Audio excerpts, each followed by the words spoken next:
Dando continuidade à nossa série Clareza no Caos. 1 João capítulo 2, versículos 12 a 14, antes de eu ler o texto bíblico, eu sabia, eu tenho me preparado desde ontem para batalhas espirituais, retaliações e hostilidades. E vocês estão rindo, né? Vocês já sabem. Então eu acordei em consagração hoje no Senhor. E aí vocês sabem, eu prego 3 vezes no domingo. De manhã em Maringá, à tarde aqui e logo mais no culto das 19h30. Então eu fui em Maringá. Nossa igreja começando lá, não há esse nível ainda de intimidade. Então quando eu começo a pregar, quem que está na minha frente? Um sujeito com a camisa do Flamengo.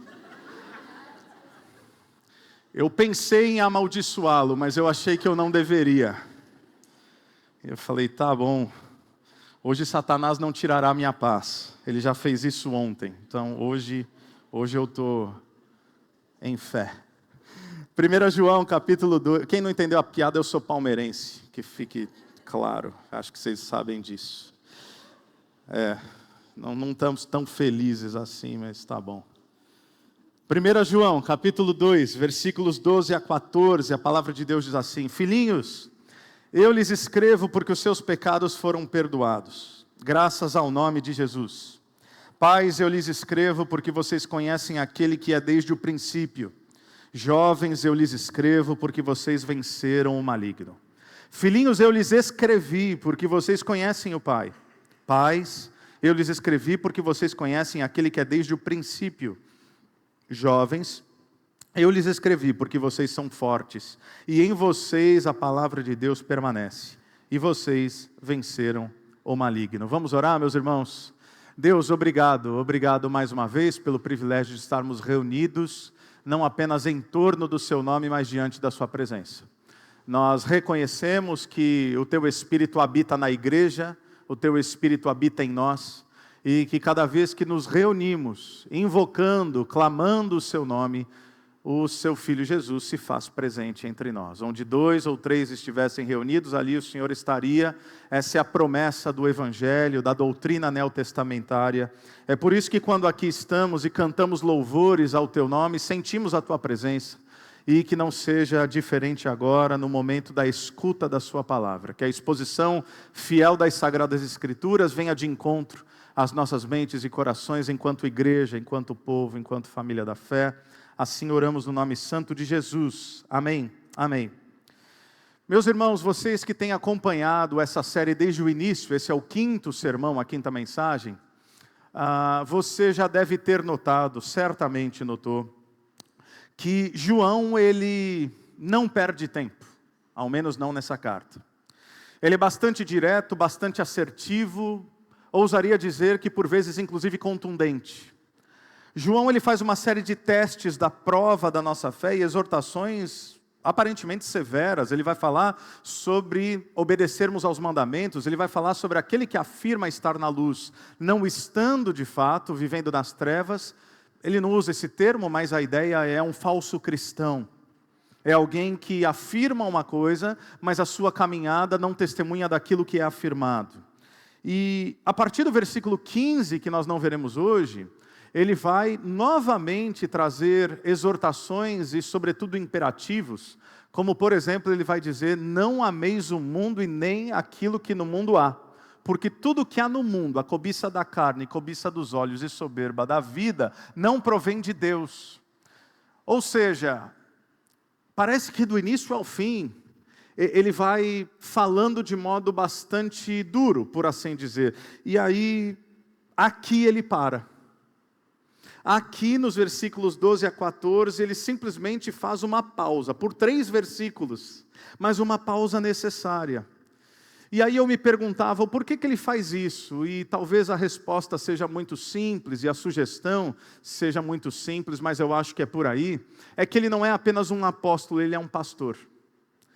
E o pastor, ou o coração do pastor, seja eu, seja qualquer outro que entende a sua vocação como dada pelo próprio Cristo, o coração de um pastor é aquele que não apenas deseja transmitir informações, embora reconheça que elas são necessárias. Não é apenas transmitir doutrina, não é apenas desafiá-los intelectualmente, cognitivamente, embora eu tenha profundo apreço por essa área da exposição bíblica. Mas a vida e a vocação de um pastor não é reduzida a transmitir coisas para que o povo saiba sobre Deus. O desejo e oração de um pastor é ver um povo transformado pelo próprio Deus. É ver com que eu, você, todos nós, sejamos moldados conforme a imagem de Jesus Cristo. Então, João aqui, claramente, assim como já fazia a partir da transmissão doutrinária, ele faz uma pausa porque claramente ele quer ajudar as pessoas no seu crescimento com um tom mais pastoral. Eu sei, há vezes, em que eu, depois de pregar, sou abordado por vocês e vocês vão dizer coisas assim, pastor, hoje foi porrada, hein, pastor? Aí eu acho que vocês estão elogiando. Quando vocês dizem isso, eu tenho a impressão que vocês estão elogiando. Hoje, caramba, foi só tapa na cara, hein, pastor? São expressões que vocês usam, eu só estou replicando. Eu sei, são um tanto estranhas, né? Mas eu entendo o que vocês querem dizer com isso. Pô, hoje só bateu sem dó. Eu ouço isso, eu sei que é honroso, eu sei que é elogioso, eu sei que é um jeito curioso de vocês dizerem, caramba, a palavra foi direta, foi dura, foi verdadeira, falou aquilo que precisávamos ouvir, e é isso mesmo, a palavra ela tem seu caráter exortativo. Mas eu sou pastor, aí eu fico feliz, mas fico meio triste, eu fico me sentindo mal depois. Eu falo, Deus, será que eu dei muita porrada no povo? E às vezes assim, vocês vão falar, nossa pastor, essa palavra foi dura. Eu falo, não foi a palavra não, eu só li o texto mesmo.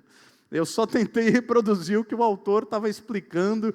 Se foi duro demais, não fique chateado comigo, fique chateado com Deus, assim, que usou a vida desse homem, desse autor, para transmitir essa realidade. Porque pastor é assim, a gente já bate assoprando, entendeu? A gente já briga pedindo desculpa, a gente já ouve uma situação e já se comove. João está fazendo isso. E aí o Martin Lloyd-Jones, que é talvez o meu comentarista favorito, certamente um dos, ele vai dizer que João deseja aqui nesse trecho realizar pelo menos 3 coisas principais. A primeira delas, e guarde isso, é nos confortar. Nos confortar. Porque João sabe que apresentou aqui uma doutrina, no capítulo 1 e em parte do capítulo 2 até o versículo 11, robusta. Uma doutrina que para alguns pode soar inclusive severa. Obedecer aos mandamentos, caminhar na luz, amar os irmãos. Ele não usa essa expressão, mas inclusive amar os inimigos, como é coerente à luz do Evangelho de Jesus Cristo, evangelho que ele mesmo escreveu de João. E alguns podem ser levados a pensar, meu Deus, eu não dou conta. Meu Deus é elevado demais. Meu Deus, as exigências são muito altas. Então, isso pode chegar a alguns corações, não por conta da palavra em si, mas a maneira como nós interpretamos, como um desafio intransponível. Como uma realidade que chega a, quem sabe, sufocar alguns irmãos. O que obviamente pode levar a um certo desencorajamento e um sentimento de fracasso. Então, isso faz com que João pare e pense, não, eu vou trazer aqui, mesmo que por poucos versículos, uma mensagem de esperança à igreja. Segundo lugar, Lloyd-Jones diz que não apenas ele escreve para confortar, mas ele escreve para incentivar. Porque ele vai nos lembrar aqui nesse trecho, como acabamos de ler, que todo fruto da vida cristã é baseado e garantido primeiramente no nosso relacionamento com Deus. Ou seja, se você for tentado a pensar naquilo que você deve fazer para viver a plenitude da vontade de Deus, não pense. Saiba que tudo quanto há de ser gerado em você, será gerado em você através do próprio Espírito Santo de Deus. É claro que isso demanda intencionalidade, é claro que demanda obediência, é claro que demanda um certo nível de desejo de caminhar em santidade. A vontade de Deus não está desconectada da nossa vontade, ou melhor dizendo, a vontade de Deus não está alienada à vontade que Ele mesmo gera em nós. Paulo vai dizer aos Filipenses que é Ele que gera tanto o querer quanto o efetuar. Ele nos dá o mandamento e nos dá também o poder para cumprir esse mandamento, a vontade de cumprir esse mandamento. Contudo, tudo é originado nele. É dito que se fosse apresentado a nós o padrão de vida, de moralidade e ética cristã, sem antes de tudo ser mostrado a nós como isso é possível à luz da doutrina cristã, não haveria nada mais desanimador no mundo do que o Novo Testamento. Então, você tire Jesus, você tire o Espírito Santo da equação neotestamentária e você há de se deparar com plena frustração. Porque ninguém é capaz de cumprir os desígnios de Deus sem o poder do próprio Deus. João está nos lembrando disso. E em terceiro lugar, Lloyd Jones vai dizer que ele deseja aqui nesse pequeno trecho nos mostrar que não há qualquer desculpa, guarde isso na sua mente e no seu coração, não há qualquer desculpa para o fracasso espiritual nessa vida. Talvez, como diria o apóstolo Pedro, o Senhor já nos concedeu tudo quanto necessário para a vida e para a piedade. Ou seja, um cristão, um salvo em Jesus Cristo, não está em busca daquilo que ele ainda pode obter. A sua busca incessante é por demonstrar, por sinalizar aquilo que é a nova identidade dada pelo próprio Cristo. Então nós não estamos vivendo como sujeitos carentes de algo que Deus pode ainda nos dar, para que então possamos cumprir a sua vontade. Não, muito pelo contrário. Nós devemos caminhar a partir da plena consciência de que já temos uma natureza transformada, e a partir dessa natureza transformada, muito embora com lutas, desafios e inquietações que são inerentes à nossa humanidade, nós somos sim capazes de viver a vida que Deus tem para nós. Então João deseja oferecer aqui 3 coisas. Conforto para os que se sentem condenados, incentivo para quem crê que não vai conseguir, e a declaração de que a luta já foi vencida pelo próprio Deus. Amém? Eu espero sinceramente que essa seja uma palavra que fale ao seu coração. Olhe comigo os versículos 12 e então na sequência o versículo 14. Filhinhos, eu lhes escrevo porque os seus pecados foram perdoados, graças ao nome de Jesus. Vá comigo para o 14. Filhinhos, eu lhes escrevi porque vocês conhecem o Pai. Bom, além dos testes que João vem estabelecendo até aqui, ele também denuncia os falsos crentes, os falsos mestres. E ao fazê-lo, se você voltar aqui na carta e depois com um pouco mais de tempo, você vai perceber que ele usa termos como aquele que diz, aquele que afirma, aquele que odeia, ou quem odeia. Então, quem afirma estar na luz, quem diz que ama a Deus, mas odeia o seu irmão. Então, percebe, ele faz uso de terminologias um tanto genéricas. Mas agora ele muda o direcionamento. Ele muda a linguagem, e não é sem razão. Porque enquanto ele está falando de uma vida de pecado, de uma fé que não é verdadeira, ele vai usar esses termos. Mas quando ele vai se dirigir à igreja efetivamente, ele diz o seguinte: filhinhos, eu lhes escrevo. Filhinhos, eu lhes escrevi. João está dizendo o seguinte para mim e para você: eu estou falando com você agora. Você que não se permitiu ser cooptado pelos padrões desse mundo. Você, igreja de Jesus, filho e filha de Deus, que tem resistido bravamente às tentações e concupiscências do maligno, do mal e da maldade.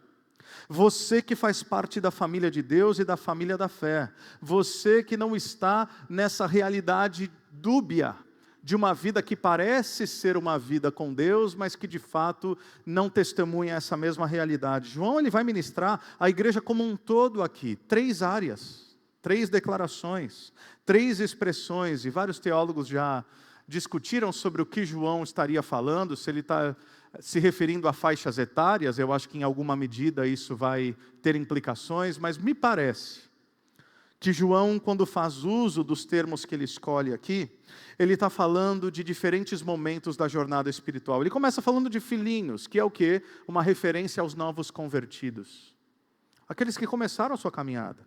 Ele vai falar, nós já veremos, dos jovens, aqueles que já têm caminhado com Cristo há algum tempo. Mas ele também vai falar aos pais. Esses são os anciãos na fé, aqueles que já têm caminhado com Cristo por muitos anos, por décadas. Isso tudo, meus irmãos, e não perca isso de vista, que esse é o grande ponto, é o coração dessa mensagem, para mostrar que não há momento da jornada cristã que nos exclua da vivência plena do Evangelho. Não importa se você começou ontem, se você começou há 10 anos, ou se você tem caminhado com Cristo há 50 anos, todos têm algo a ouvir, todos têm algo a aprender, e na vida de todos, Deus quer fazer ainda mais coisas, amém? Então, começando pelos filhinhos, esses mais novos na fé. Qual é a mensagem que João elenca ser fundamental para aqueles que estão começando a caminhar com Cristo? Se João pudesse escolher uma coisa e uma coisa apenas, uma verdade, uma doutrina, qual seria essa? Bom, está posta aqui claramente. O que ele quer que novos convertidos entendam? Meus filhos, minhas filhas, saibam de uma coisa: os seus pecados foram perdoados.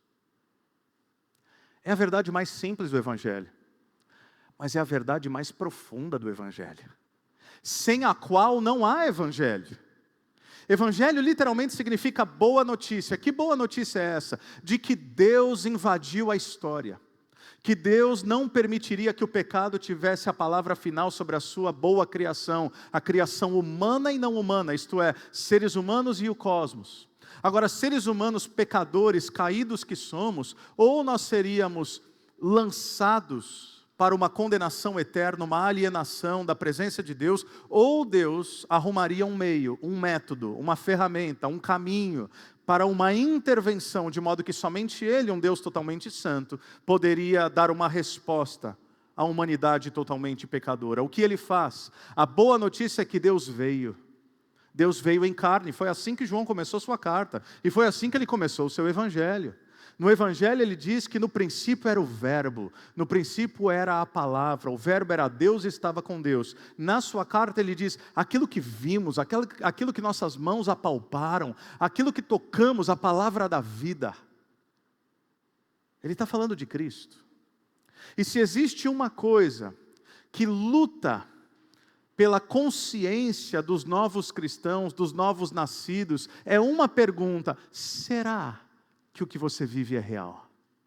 Será que realmente você é um cristão? Olha para a tua vida, olha os seus tropeços. Você se diz cristão, mas olha a maneira como você se exalta, olha a maneira como você trata a sua esposa, olha a maneira como você trata o seu marido, olha a maneira como você perde a linha com seus filhos, olha a maneira como você ainda lida com os seus negócios de uma maneira que um cristão não deveria lidar. E é verdade que todas essas coisas em tempo deveriam ser abandonadas por Cristo, em Cristo e através de Cristo, mas nós não brigamos com um bebê quando na tentativa sincera de começar a andar, com pernas ainda vacilantes, eles tropeçam.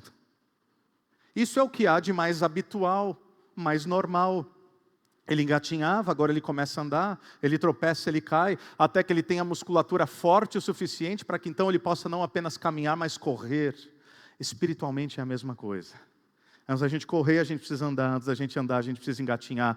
E para gerar esse processo, haverá vacilos, haverá quedas, haverá tropeços. É por isso que existe um pai e uma mãe do lado que pega na mão, que dá segurança, que guia, que apoia, que fala, levanta, vamos tentar de novo. Assim deve ser a experiência da comunidade dos discípulos de Jesus. Ou seja, ele está dizendo a vocês, a todos vocês que começaram a caminhar com Cristo há pouco tempo, se há estes aqui entre nós, e eu sei que há, ele está dizendo: você não precisa correr atrás do perdão de Deus. Você não precisa fazer por merecer o amor de Deus. Você não precisa temer pela sua segurança eterna. Você não precisa duvidar da veracidade da sua fé e tampouco da veracidade do amor de Deus. Meu filho, minha filha, seus pecados foram perdoados. João Calvino vai dizer que sem esta certeza, a religião não passaria de neblina e sombra. Pior ainda, aquele que negligenciasse a remissão gratuita de pecados e insistisse em outras coisas, edificaria sem um fundamento. Mas Diego, como é que nós podemos ter certeza? Esse tipo de mensagem pode gerar uma certa libertinagem em meio ao povo de Deus? Não, é por isso que a gente lê o capítulo 1 inteiro. É por isso que nós lemos dos versículos 1 a 11.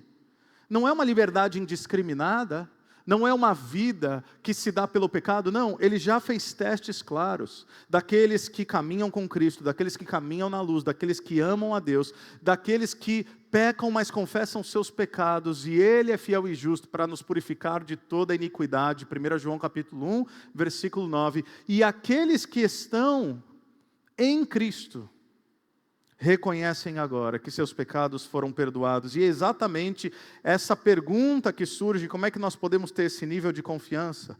O texto diz: Não apenas, filhinhos, eu lhes escrevo porque seus pecados foram perdoados, mas o texto continua e diz o quê? Graças ao nome de Jesus. A base da nossa salvação é Jesus. A base da nossa salvação não é o esforço humano. A base da nossa salvação não é o nosso mérito. Repito um dos textos que me é mais caro ao coração, Efésios capítulo 2. Vocês estavam mortos em suas transgressões e pecados. Não é vocês estavam doentes. Não é vocês estavam fracos. Não é vocês estavam moribundos. Vocês estavam mortos. O que é que um morto pode fazer em prol de si mesmo? A resposta é absolutamente nada. Vocês estavam mortos, todavia Deus, que é rico em misericórdia, lhes deu vida em Cristo Jesus. E aí ele vai dizer adiante, pela graça vocês são salvos. Pela graça. Vocês foram salvos pela graça, mediante a fé. Isso não vem de vocês, é dom de Deus, não por obras para que ninguém se glorie. Efésios 2, versículos 8 e 9. Por quê? Porque tudo isso é feito por Jesus. Aliás, Atos 4, versículo 12 vai dizer, não há salvação em nenhum outro, pois debaixo do céu não há nenhum outro nome dado aos homens pelo qual devamos ser salvos. E Jesus em João 10, naquele capítulo onde ele se denomina o bom pastor. Olha o que ele diz, João 10, 27 a 29. As minhas ovelhas ouvem a minha voz. Eu as conheço e elas me seguem. Eu lhes dou a vida eterna e elas jamais perecerão. Ninguém as poderá arrancar da minha mão. Meu irmão, minha irmã, você está seguro nas mãos de Cristo. E como se isso não fosse o suficiente, embora o seja, meu Pai que as deu para mim é maior do que todos. Ninguém as pode arrancar da mão do meu Pai. Qual é a primeira coisa que um cristão precisa saber? Mas eu ouso dizer, qual é a primeira coisa que todo cristão precisa saber? Que todo cristão precisa se lembrar? Que os nossos pecados foram perdoados e isso não depende de nós, depende exclusivamente de Cristo. Amém? Ele vai a um segundo grupo, pais, versículo 13. Pais, eu lhes escrevo porque vocês conhecem aquele que é desde o princípio. E no versículo 14 ele basicamente se repete. Pais, eu lhes escrevi porque vocês conhecem aquele que é desde o princípio. Eu acho interessante que ao invés de seguir uma ordem cronológica, etária, sistemática, onde eu, por exemplo, colocaria filhinhos, jovens e pais, ele coloca filhinhos primeiro e pais depois, extremo oposto, percebe? Aqueles que começaram agora e aqueles que já têm uma vida caminhando com Deus. Aqueles que já desfrutam do relacionamento com o Altíssimo através de Cristo por muito tempo, muitos anos. E meus irmãos, se a tentação do coração e da mente do novo convertido no contexto da fé pode tanto ser duvidar do perdão dos pecados, quanto fraquejar no início da caminhada, isso obviamente é uma realidade potencial. Ele está começando, é tudo muito difícil, é tudo muito desafiador, é tudo muito novo. A tentação dos mais experientes na fé, e meus irmãos, pais que aqui estão, vocês que já têm anos e anos de caminhada com Cristo, ouçam isso. A tentação dos mais experientes na fé é o que eu chamaria de saudosismo e acomodação. Saudosismo e acomodação. Saudosismo é, pastor, eu já fiz coisa demais. Pastor, eu já servi em várias áreas. Pastor, eu já estou velho. Pastor, eu preciso descansar. Meu irmão, deixa eu te falar uma coisa. Eu não sei se isso vai chegar a você como má notícia ou boa notícia. A minha intenção é que seja boa notícia. Deus ainda tem muito a fazer através de você.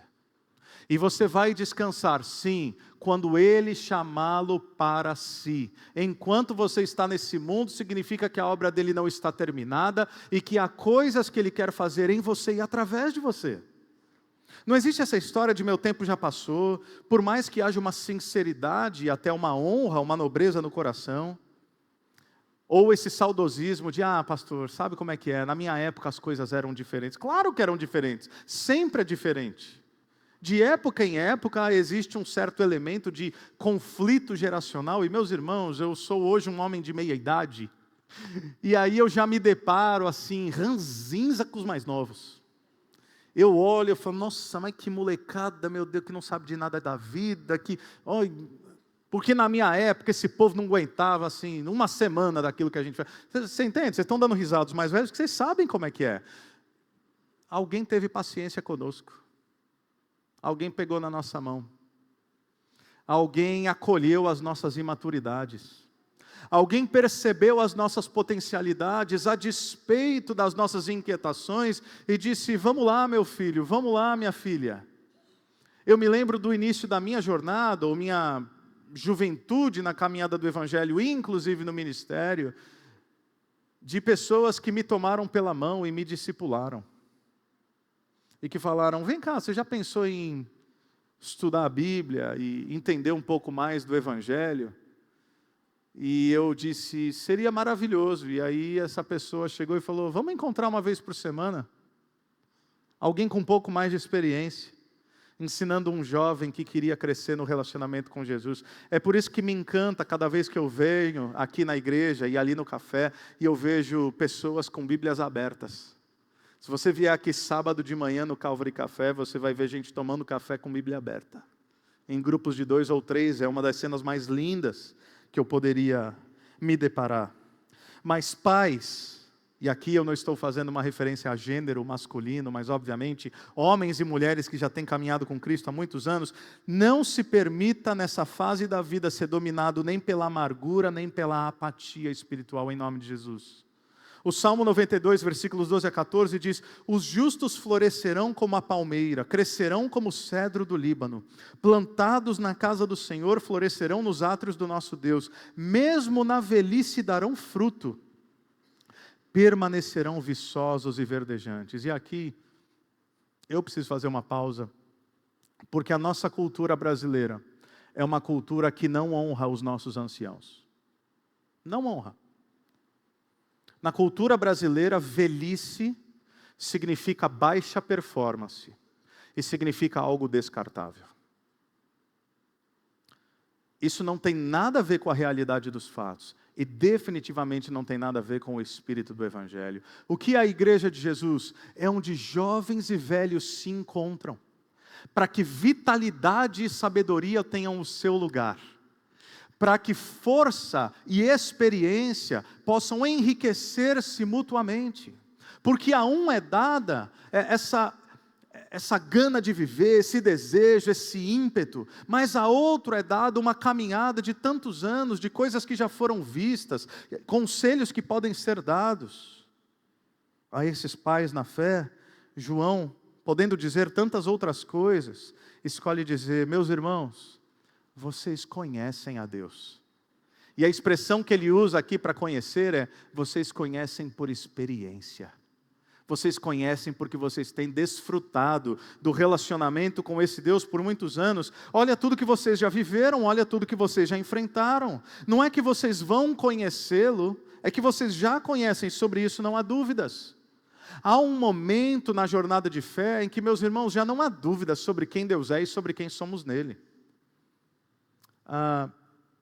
Eu compartilhava nessa manhã, a Aline estava lá comigo e toda a minha família lá em Maringá, no nosso culto matinal, e eu testemunhei aquilo que agora brevemente também testemunho, que no início da nossa jornada, eu e a Aline, antes dos meninos ainda, jornada ministerial, pastoreio, não foram poucas as vezes que pensamos em desistir. Não foram poucas as vezes. Não foram poucas lágrimas. Não foram poucas dores. Não foram poucas frustrações. Não foram poucas traições. À medida que um olhou para o outro, em diferentes momentos, porque quando eu estava mal, Deus dava a graça dela estar bem, e quando ela estava mal, Deus me dava a graça de eu estar bem, então sempre tinha um bem, enquanto o outro estava mal, e é por isso que Deus nos preservou até aqui. Mas eu me lembro de olhar para a Aline e falar: vale a pena? Vale a pena? A gente pode viver uma outra vida, bem mais tranquila, sem esse tanto de problema, sem essa frustração, ganhando melhor, tranquilamente. Vale a pena? Mas existe um ponto da caminhada, e eu não sei te dizer e mensurar quando isso acontece, porque para cada um é diferente. Se você me perguntasse hoje, perguntasse para a Aline hoje: Diego, Aline, as dificuldades acabaram? Nós vamos dizer: claro que não. As batalhas espirituais diminuíram? Pelo contrário, se tornaram mais sofisticadas, mais complexas e mais intensas. Mas e aí, vocês pensam em olhar para trás? Nem por um segundo. Porque há um momento, e eu não me coloco ainda nesse lugar de um pai na fé, assim, de um ancião. Embora eu seja um pastor, eu estou na linha assim do jovem para o pai. Que eu tenho caminhado com Cristo há mais de 30 anos, tenho ensinado a palavra há mais de 20 anos, mas acho que um ancião é uma outra coisa. De todo modo, eu tenho uma vivência e uma experiência com Deus que me permite dizer: eu conheço a Deus, eu conheço o seu amor, eu conheço o seu cuidado nas minhas mais profundas dores. Eu conheço um Deus que enxuga minhas lágrimas. Eu conheço um Deus que me sustenta. Eu conheço um Deus que me chamou. E a não ser que Ele me tire do lugar em que Ele mesmo me colocou, eu não tenho direito de dizer para Ele que eu serei rebelde quanto àquilo que é a sua vontade. Então como é que eu poderia, de alguma forma, olhar para trás e dizer: não sei, já passou essa fase. Pais, esses são vocês. Vocês que são pilares e referências na igreja. Vocês que não tropeçam mais em pedras de tropeço. Vocês são referência de vida, de fé, de serviço, de família, de integridade, de maturidade. Vocês concordariam, meus irmãos, e aqui é uma pergunta a todos, que a nossa sociedade está um tanto confusa, um tanto colapsada, que os relacionamentos, como Zygmunt Bauman falou, são cada vez mais líquidos, que as dificuldades são tamanhas, que os arranjos familiares são cada vez mais complexos? Você concorda que a gente está com dificuldade, assim, sociedade, no casamento, no trabalho, na saúde mental, nas questões emocionais, na ansiedade, na depressão? Alguém discorda disso? Creio que não. É por isso que os mais jovens precisam olhar para vocês, que aqui estão, que são mais velhos, e enxergar com esperança de que há um momento na caminhada que as lutas não mais parecerão que hão de sucumbi-los, ou de subjulgá-los, essa é a expressão, de que eles não vão sucumbir diante da luta. Eu me lembro, certa vez conversando com um irmão, e sem dar muitos detalhes, ele basicamente dizendo: pastor, está tudo bem, meu tempo já foi. Falei: meu irmão, teu tempo já foi? Você é pai, você é marido, você é filho, você é avô. Eu preciso de gente como você, servindo e vivendo com brilho no olho, à luz do Evangelho, porque para essa rapaziada que está chegando aí, eu preciso que eles olhem 20, 30, 40 anos adiante e vejam em você uma realidade possível em Deus. Alguém que tem um casamento ajustado, alguém que tem filhos criados no caminho do Senhor, alguém que, quem sabe, trabalhou e produziu e gerou patrimônio sem perverter-se no processo. Eu preciso de gente assim. Nós precisamos desse referencial. Então, esses são os pais. E eu acho interessante que João não diz: pais, vocês conhecem a Deus, então. Ele não diz isso. Ele diz: vocês conhecem a Deus. Como se dissesse: isso basta. Qual é o ápice da jornada cristã? Conhecer a Deus na sua intimidade.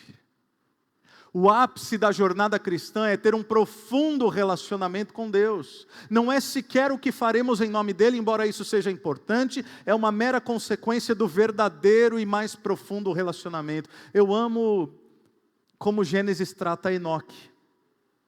Enoque, que foi um sujeito que a gente não sabe muita coisa, foi transladado, ele estava vivo, aí daqui a pouco ele é arrebatado, ele não morre. Ai, que negócio de doido. Sabe o que Gênesis diz sobre Enoque? Quase nada, mas ele diz: e Enoque andou com Deus e já não foi achado. Você quer testemunho mais maravilhoso do que esse?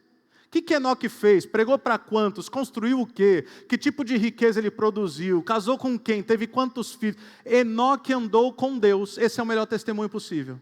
E andou com Deus de tal maneira que Deus olhou e fala: agora vem aqui.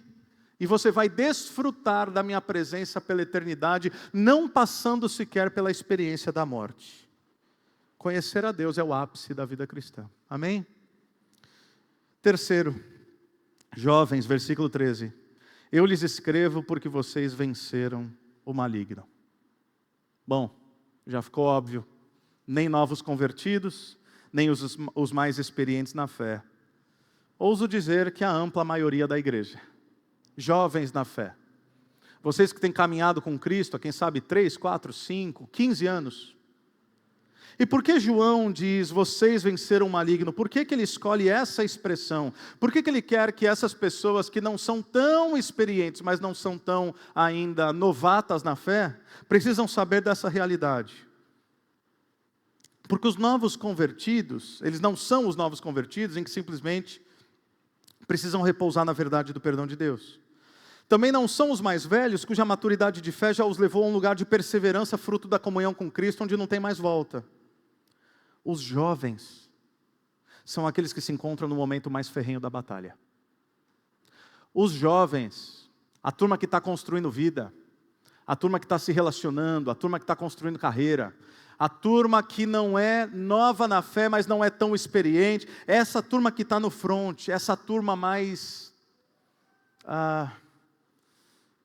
eles se tornam um grande alvo do inimigo, de modo bastante intenso. Porque se a tentação dos novos convertidos é a dúvida sobre o perdão, e a dos mais velhos é o saudosismo e a apatia, eu gostaria de sugerir que a tentação dos mais jovens é o desânimo ou a alienação. Novamente eu cito Calvino, que explica o que eu quero dizer com isso. Também sabemos que os que dessa idade se deixam levar de tal maneira às vãs preocupações mundanas, que pensam muito pouco no reino de Deus, pois o vigor da sua mente e a força dos seus corpos, de certa maneira os inebriam. Daí os apóstolos lhes recordaram onde reside a verdadeira força, para que não mais exultassem na carne como de costume. É como se João então estivesse dizendo, eu sei que as batalhas espirituais para vocês podem ser muito difíceis. Eu sei que pode ser desafiador. Eu sei que às vezes você se sente fraco e pensa que não vai conseguir. Mas não duvidem da vitória de vocês. Não duvidem da vitória de vocês, porque a vitória não será conquistada por vocês. A vitória já foi conquistada por Cristo. E porque vocês estão em Cristo e Cristo está em vocês, a vitória não é uma possibilidade, é uma garantia já concedida na cruz pelo próprio Filho de Deus. É isso que ele está dizendo. É por isso que o apóstolo Paulo vai dizer que nós somos mais do que vencedores em Cristo Jesus. Como assim mais do que vencedores? Vencer já não é suficiente? Vencer é ganhar uma batalha. Ser mais do que vencedor significa, antes de começar a batalha, já saber que ela já está vencida. Imagine. Todas as batalhas que entrarmos, já sabemos que temos a certeza da vitória. Bom, em última instância e em última análise, a vida cristã se manifesta pela vitória sobre o maligno. Que vitória é essa? A vitória de Cristo Jesus. E aí, no versículo 14, ele ainda complementa. Jovens, eu lhes escrevi porque vocês são fortes, e em vocês a palavra de Deus permanece, e vocês venceram o maligno. Sabe o que ele está dizendo, meus irmãos? A quase todos nós aqui, é uma boa quantia de irmãos e irmãs, é que se o garantidor da vitória é Cristo, a ferramenta para a batalha é a palavra. É Cristo que vence as batalhas, mas no dia a dia da nossa vida, a ferramenta pela qual nós lutaremos é a santa e poderosa palavra de Deus. Amém? Salmo 119, versículo 11, aqui é para os jovens na fé, mas os jovens em idade também. Salmo 119, 11 diz, guardei a tua palavra no meu coração para não pecar contra ti. Seja pela idade ou seja pelo tempo de jornada de fé, os jovens são aqueles que estão ocupados com muitas coisas. Estão constituindo vida, estão distraídos com tantas realidades, e se não estivermos fundamentados na palavra, que de acordo com o apóstolo Paulo em Efésios 6, versículo 17, é a espada do Espírito, é a palavra de Deus, essa ferramenta tanto de defesa e proteção, quanto também de ataque às hordas do maligno e da maldade, certamente nós não viveremos aquilo que Deus espera de nós. Então, meus irmãos, minhas irmãs, isso a todos, amem a palavra, leiam a palavra, permaneçam na palavra. Vocês serão todos os dias bombardeados pelo pecado, bombardeados pelo desânimo, bombardeados por mentiras de Satanás, bombardeados pela depressão, bombardeados pela ansiedade, bombardeados pela hostilidade, bombardeados por doenças que não são bem-vindas, bombardeados por perda de emprego, por perda de recurso, bombardeados no todo da vida. Mas se vocês permanecerem firmes na palavra de Deus, não há circunstância externa que vá mudar a interioridade do seu coração. Novamente citando Lloyd Jones, ele diz que aí então estão as 3 coisas básicas que todo cristão deve saber: pecados perdoados por amor do seu nome, poder para vencer o pecado e conhecer a Deus o Pai e Deus o Filho através de Deus o Espírito. É assim que ele resume esse trecho. O que João quer que entendamos? Que nossos pecados foram perdoados, que a vitória já é garantida em Jesus Cristo e que nós conhecemos a Deus por intermédio do Filho, pelo poder do Espírito. Ou seja, não importa em qual fase da jornada você se encontra, ninguém é jovem demais para aprender, ninguém é velho demais para frutificar e ninguém está ocupado demais para se envolver. Não cabem aqui desculpas: eu sei muito pouco, ou eu já estou cansado, ou eu estou muito ocupado. Pastor, o senhor não conhece minha vida, o senhor não conhece os meus problemas. Ninguém está excluído da plena vivência do Evangelho, não importa em qual fase da vida você se encontre, porque Deus tem coisas que Ele quer fazer em você, hoje. Há coisas que Deus quer produzir em você, hoje. Não despreze o dia das pequenas coisas. Não despreze, inclusive, em nome de Jesus me ouça nisso, não despreze o dia da angústia. Porque todos passaremos por diferentes angústias. Mas se enfrentarmos as angústias com ingratidão e murmuração, como quem diz: Deus, por que comigo? Por que agora? Por que o Senhor permite? Você vai passar pela mesma dor, só que sem esperança. Em nome de Jesus, a esperança em Cristo é a âncora da alma. Não se ensoberbeça no dia bom, não se entristeça no dia mau, mas em tudo dê graças, porque não importa, repito, em que momento, em que estágio da caminhada você se encontra, há coisas que Deus está fazendo em você agora, e há coisas que ao fazer em você, Ele quer fazer também através de você. Esse é o coração do pastor João, para nós, nesse fim de tarde. E eu espero sinceramente que essa palavra alcance seu coração e reverbere, como foi orado pelo nosso irmão ao longo da semana e desses dias que virão. Vamos orar? Fique de pé. Deus, nós te louvamos. Te louvamos porque nossos pecados foram perdoados, porque somos mais que vencedores em Cristo e porque o Senhor nos deu o privilégio de conhecê-lo através da pessoa do teu Filho. Deus, ao nos aproximarmos agora da mesa do Senhor, que possamos de fato comer do perdão, beber da graça, reconhecer e sinalizar que porque estamos em Cristo, permanecemos e haveremos de permanecer de pé hoje e sempre, não pela nossa força, mas porque o Senhor nos sustenta. Assim oramos no nome santo de Jesus. Amém. Amém.